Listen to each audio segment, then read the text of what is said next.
Enchai na Ghana for bi de beto abonten ano mu chirim say I was currently there Yamaha His Excellency John Dramani Mahama, even though say constitution no estate ne clear say onipa bi aba president e wo man Ghana mu ha say no wo ho akonya say ukọ terms mienu pe say ye consecutive o say enye consecutive o wo choice and I say wo eye ayi say ukọ 2 terms pe na no na amanfoɔ bi de beto abonten ano mo kyerɛ sɛ according to Omude, Omuhuni say, a Juma His Excellency John Dramani Mahama, aye or my Ghana Muha, for just 1 year pa ye to Abamano as the President of the Republic of Ghana. No, almost wa ye Juma, a chain man penny be our so as the President. Inti was a man of Quenya, now Utimin so Essansu to us even though he said, we and a second term, a month for beach, was a man of Quenya. No, also call another term. Amanfo bebree describe no as third term.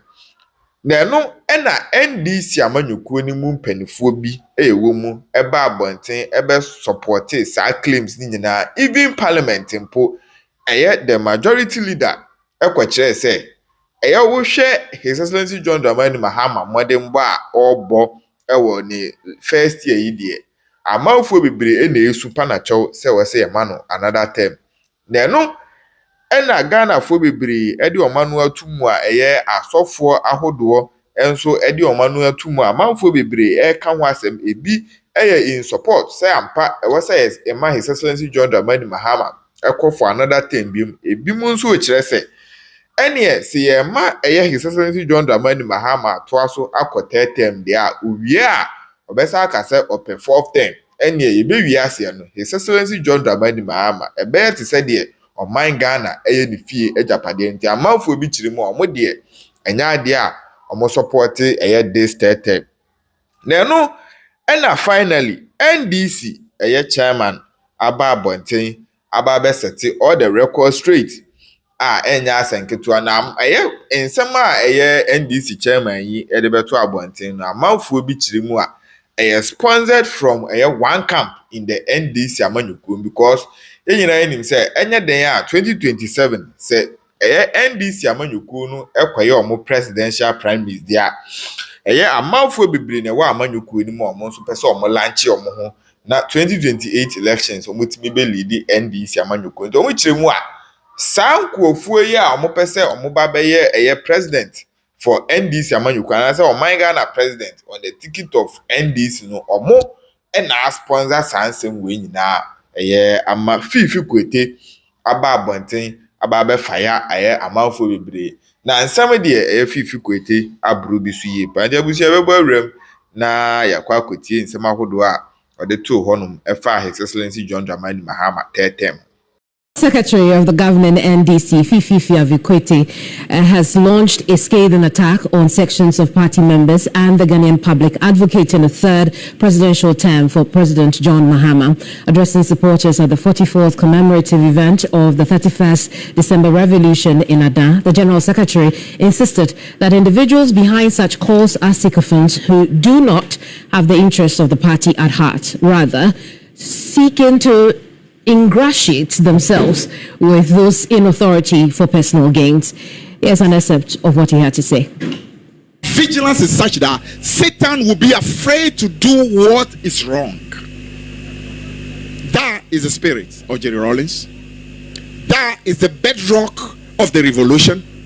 That's the spirit that actually undergirds the NDC. A spirit that does not believe in sycophancy. A spirit that does not believe in bootlicking.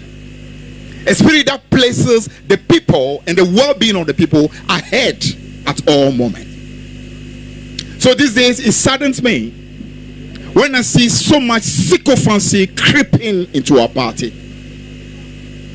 I see a group of people who obviously, from every indication, they believe that singing the praises of a leader is the only way they can survive.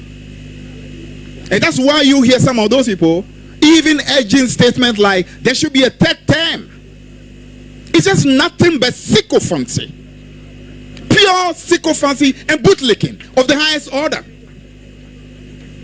Jerry Rawlings who was the founder of this party, never at any point was urged by anybody to go for any third term. And you have a bunch of sycophants who today think that all they need to do is to sing praises and hoping that somehow those praises will get them some opportunities that they are looking for. You don't love our country. You don't love our party. If you do, you will know, besides sycophants.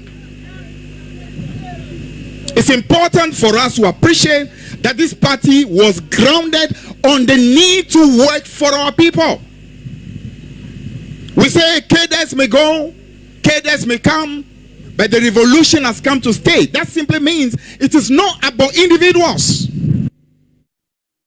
Meanwhile, legal practitioner Martin Pebo is urging Ghanaians to stop joking about a possible third term for former president and current president John Dramani Mahama, describing it as a sensitive issue since President Mahama himself has not expressed any interest in running again. I agree with Fiifi Kwetey, absolutely. That's to say that it's not possible. President Mahama hasn't expressed an interest in running for a third term, because I remember that as far back as about 3-4 months ago, he made that public whilst he was away in Singapore, right? So this, it appears to me that some people are joking about it, but you know, we should be careful. Some jokes are expensive. That the mention of third term actually touches a lot of raw nerves. Yes, the mention of a third term for President Mahama touches a lot of raw nerves. So we should just stay away from it. It's not everything we should joke about. It will derail too many things, and so it will also erode the president's goodwill. So it's not good for us to continue to joke about it. No, because as I said, it touches raw nerves. It will increase a lot of insecurity, etc. I mean, there are other jokes we can have. I know Ghanaians like to joke a lot. Yes, we can have many other jokes, but not joking about a third term. There's no space at all for it. There's no space. To the president of Imani Ghana, Franklin Kujo. Evo Lege. How are you? Very well. Very well, my brother. Happy New Year. Happy 2026. This year, be less on my case and don't fight. Significant is Fiifi Kwetey's public rejection of third-term calls coming from within his own party.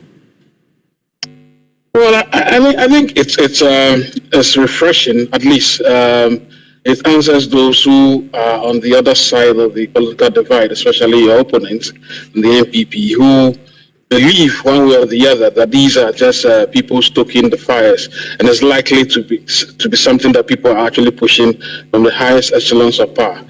Fiifi's direct angst and basically saying that nobody's going to do that, even if it's appealing to people within your party, I mean the NDC party, is good enough. It's just that part of it just feels that, well, look, allow people to express the way they feel, especially if they're experiencing what I call, if you compare day and night, essentially people are experiencing a lot of sunshine after having been held in the dark for a number of almost, if you multiply this to 5 years, that's a lot of days, right? So people then become, people are expressing things they see. I mean, they see the freedom in the single-digit inflation. They see other economic indicators that are actually affecting their lives. You guys were just discussing the petrol thing, right? These are things that people live. And so if people feel that, look, this is a new sense of freedom, and long may it continue, if they want to express that in other terms, well, let's be a bit jocular, and then let's say, to the extent that it does not get to the highest echelons of power, get to parliament for people to start pressing the buttons and say, oh, we are majority, we're going to do this, it really wouldn't fly. And I know President Mahama is not interested at all. I mean, you know better than myself that these are just, I'll call them the flights of fancy against the fact that people are experiencing some renewed economic freedom. And for which but Franklin, a problem.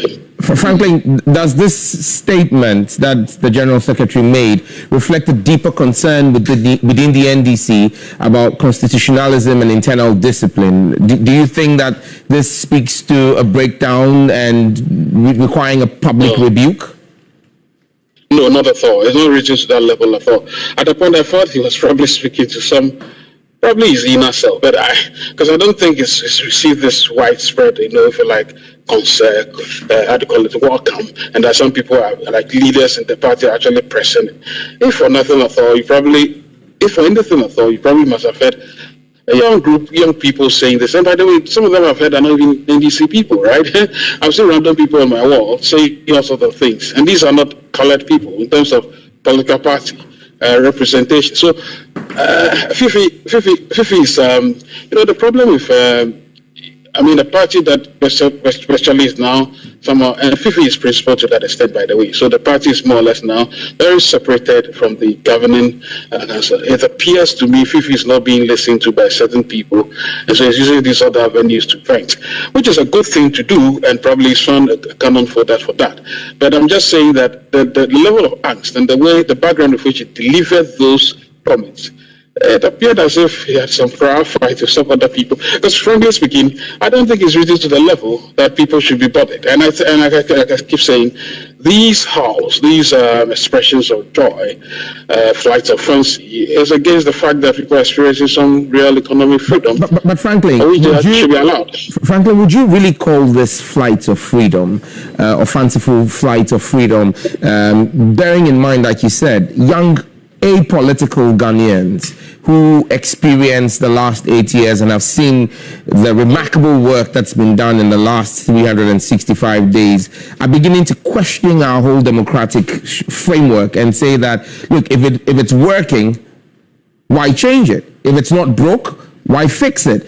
If you have a government and a president who seems to be delivering, we look at other countries, we look at Singapore, we look at Malaysia, we look at Rwanda, all the various countries that are mentioned, they didn't run 2-term, 4-year governments. They allowed governments that were working to go beyond an 8-year mandate. Is that not a legitimate cause for pause for the political class in this country to say, look, do we want to sit down and have a conversation about this, maybe in another 2 years, and see where we are with President Mahama's governance? Or you think it's actually a no-brainer? No matter how good the food tastes, once you're full, you have to stop eating. There's one thing I've come to know about the NDC. It's a political machine that actually delivers a lot of the goods. Against the backdrop of, humility, certain ethics, certain ethos that I'm afraid doesn't exist in other parties, right? So it's the machine that also works. And I think there's such discipline in the party that irrespective of whoever is at the helm, that thing is ingrained in you, right? You're not like the other guy who basically just misbehaves. So what you really need to be thinking about here is whether the party, this clarion call, will even be accepted by the rank and file. So it's not really about President Mahama's diktats, the things he's doing right now, whether they are diktats or they are constitutionally embedded in our whatever campaign promises. It is not just that. It is the fact that if the party, and again, while it's good he's doing it, by the way, but I'm just saying that because it's a party machine that is behind a president who is respectful of the constitution and his own party's constitution, I think this cause can only be addressed properly if we are saying that the whole machinery of the NDC should be considered. So irrespective of whether the President Mahama, as a President Mahama leaves, then somebody else must also come. So I think that if it is not really flight of fancy, and if you want to take that, the expression of flight of fancy to something properly, something you want to think about it seriously, but I think people should rather should shepherd the current ship towards Nirvana and make sure that we deliver all the goods you want to deliver. If we deliver 80%, right now you guys are doing about 60%, which is a great thing. If we deliver up to 70%, 80% by the end of the tenure, then naturally, well, frankly, people will say, hold on. Then naturally, the people say the NDC should continue. Do you understand? So John leaves and the NDC continue. That's the way I see these things. It's not about one person, really. So you believe that from a constitutional governance perspective, it's dangerous, this informal calls for a presidential third term, even when the constitution is clear, especially given the overwhelming supermajority that the NDC has today. You think that we should just end this at informal calls and not take this any serious as because it portends danger for our constitutional democracy? Well, I wouldn't even say danger. Look, these are expressions. I like to characterize the expressions of joy, but I can understand Fiifi Kwetey's worry. I mean, people could take these things and then before you know it becomes a party symbol, and nobody wants that. So I understand that, but I'm just saying that these are people who are expressing joy because they are seeing things that they never would just see. Who thought this country could be ruled by 58 ministers for this long, right? Nobody thought. The other guy said 130, and we wanted 6. We forgot the number at some point. So people know that. People see this. The man says, I've fixed Thor. I went to Thor 4 weeks prior to Thor. This is delivered. And by the way, you are also doing good work. Tell me, you're doing good work, except that you want to fight everybody. So, George, don't fight us. We are not fighting you. We know. Listen, we actually like your how do you call it? Your resolve, and I like the fact that you want to do good for the last mile, the last person, which is what I see in most of your posts. Even if I don't approve the way you describe with certain people, but I think clearly speaking, we are looking for the same thing. So, my brother, we are not fighting. And I hear think you. this year, I hear you, frankly, and I can assure you, my New Year resolution. We are not fighting. No, definitely. My New Year resolution is that this year I am for peace. My name is Togbe Peace, A for peace, and so and so I can assure you that this year is going to be a year of delivery. And thank you so much for sharing your thoughts with us. The news will be right back. We'll be right back. Thank you. Adjustment, but don't say what's my benchmark. Or say at least 29%. Adjustment downwards and upwards. Adjustment must be either upwards or downwards. But there is a benchmark, 29%. The benchmark can be 29% downwards or 29% upwards. Or say adjustment, one can increase. That is why even under the same NPP now, they Ghana call IMF now. Kabina claim say the bottom. That same government had the cost not to increase or adjust electricity in spite of the clause in the agreement. The fact is that the IMF conditionality never spoke of increase or decrease. It speaks of adjustment. It's a quarter, no one situation. No. Then you determine, say, okay, situation, I mean, you almost see here. That's it to warrant, say, you may increase electricity, and now say you may decrease electricity. And that's what I'm telling you, say, there were instances in this same country, under the same IMF agreement, that the country had a cost to decrease electricity. And that is fact. I agree. Left electricity stable. So nobody should say there is a compulsory or mandatory electricity increase. That is fact.